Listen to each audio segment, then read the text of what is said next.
ਅਜੇ ਕਿਆਮਤ ਨਹੀਂ ਆਈ। ਮੁੰਨੂ ਭਾਈ।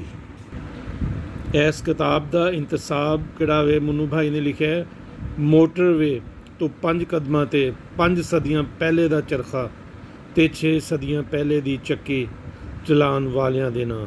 ਕਿਆ ਬਾਤ ਹੈ ਜੀ ਮੁੰਨੂ ਭਾਈ ਦੀ। ਮੁੰਨੂ ਭਾਈ ਕਹਿੰਦੇ ਨੇ ਸਵਾਲ ਅਤੇ ਜਵਾਬ ਦੀ ਸ਼ਕਲ ਕੀ ਹੋਇਆ ਹੈ? ਕੁਝ ਨਹੀਂ ਹੋਇਆ। ਕੀ ਹੋਵੇਗਾ? ਕੁਝ ਨਹੀਂ ਹੋਣਾ। ਕੀ ਹੋ ਸਕਦਾ ਹੈ? ਕੁਝ ਨਾ ਕੁਝ ਹੁੰਦਾ ਹੀ ਰਹਿੰਦਾ ਹੈ। ਜੋ ਤੂੰ ਚਾਹੁੰਦਾ ਹੈ ਉਹ ਨਹੀਂ ਹੋਣਾ, ਹੋ ਨਹੀਂ ਸਕਦਾ।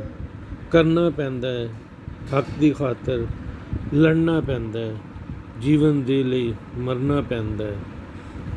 ਕਿਆ ਬਾਤ ਹੈ ਜੀ ਮੁੰਨੂ ਭਾਈ ਦੇ। ਮੁੰਨੂ ਭਾਈ ਇੱਕ ਜਗ੍ਹਾ ਹੋਰ ਜਗਰਾਤੇ ਦੇ ਉਨਵਾਨ ਨਾਲ ਕਹਿੰਦੇ ਨੇ ਕਈਆਂ ਜੋੜ ਤਰੋੜੇ ਦੋ ਘੜੀਆਂ ਦੇ ਨਾਤੇ, ਇੱਕ ਤੂੰ ਲਾਈਆਂ ਤੋੜ ਨਿਭਾਈਆਂ ਵਾਹ ਨੀ ਕਾਲੀਏ ਰਾਤੇ। ਚਾਨਣ ਬਣ ਕੇ ਆਏ ਲੈ ਗਏ ਅੱਖੀਆਂ ਦੀ ਰੁਸ਼ਨਾਈ, ਰਾਵਾਂ ਭੁੱਲੀਆਂ ਸ਼ੌਕ ਬਰਾਤਾਂ ਦੁੱਖ ਦੇ ਗਏ ਸੁੱਖ ਦਾਤੇ। ਰਾਵਾਂ ਭੁੱਲੀਆਂ ਸ਼ੌਕ ਬਰਾਤਾਂ ਦੁੱਖ ਦੇ ਗਏ ਸੁੱਖ ਦਾਤੇ। ਇੱਕ ਦਿਲ ਛਾਣੇ ਰੇਤ ਥਲਾਂ ਦੀ, ਇੱਕ ਦਿਲ ਛਾਣੇ ਰੇਤ ਥਲਾਂ ਦੀ, ਢੂੰਡੇ ਆਸ ਕਚਾਵੇ।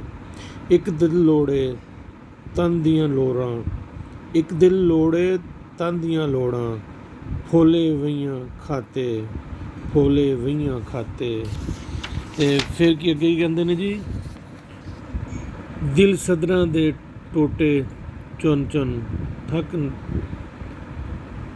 ਥੱਕ ਟਣੀਆਂ ਤਦਬੀਰਾਂ। ਦਿਲ ਸਦਰਾਂ ਦੇ ਟੋਟੇ ਚੁਣ ਚੁਣ, ਦਿਲ ਸਦਰਾਂ ਦੇ ਟੋਟੇ ਚੁਣ ਚੁਣ ਥੱਕ ਟੁੱਟੀਆਂ ਤਦਬੀਰਾਂ, ਥੱਕ ਟੁੱਟੀਆਂ ਤਦਬੀਰਾਂ। ਖੁਸ਼ੀਆਂ ਜ਼ਾਲਮ ਖਾਲੀ ਅੰਜੇ, ਦੁਖੜੇ ਭਰੇ ਭਰਾਤੇ। ਸੋਚਾਂ ਦੀ ਧੁੱਪ ਲੈ ਗਈ ਸਾਥੋਂ, ਸੋਚਾਂ ਦੀ ਧੁੱਪ ਲੈ ਗਈ ਸਾਥੋਂ, ਬੇਫਿਕਰੀ ਦੀਆਂ ਛਾਵਾਂ। ਦਿਨ ਦੇ ਸੁਪਨੇ ਦੇ ਗਏ ਸਾਨੂੰ, ਉਮਰਾਂ ਦੇ ਜਗਰਾਤੇ। ਵਾਹ ਬਈ ਵਾਹ ਮੁੰਨੂ ਭਾਈ। ਸੋਚਾਂ ਦੀ ਧੁੱਪ ਲੈ ਗਈ ਸਾਥੋਂ, ਬੇਫਿਕਰੀ ਦੀਆਂ ਛਾਵਾਂ। ਦਿਨ ਦੇ ਸੁਪਨੇ ਦੇ ਗਏ ਸਾਨੂੰ, ਉਮਰਾਂ ਦੇ ਜਗਰਾਤੇ। ਨਾ ਖੁਸ਼ੀਆਂ ਬਨ ਹੱਸੀਆਂ ਸਦਰਾਂ, ਨਾ ਖੁਸ਼ੀਆਂ ਬਨ ਹੱਸੀਆਂ ਸਦਰਾਂ, ਨਾ ਅਥਰੂ ਬਨ ਰੋਈਆਂ।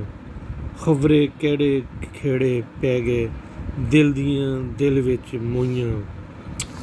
ਕਿਆ ਬਾਤ ਹੈ ਜੀ ਮੁੰਨੂ ਭਾਈ ਦੀ, ਕਿਆ ਬਾਤ ਹੈ।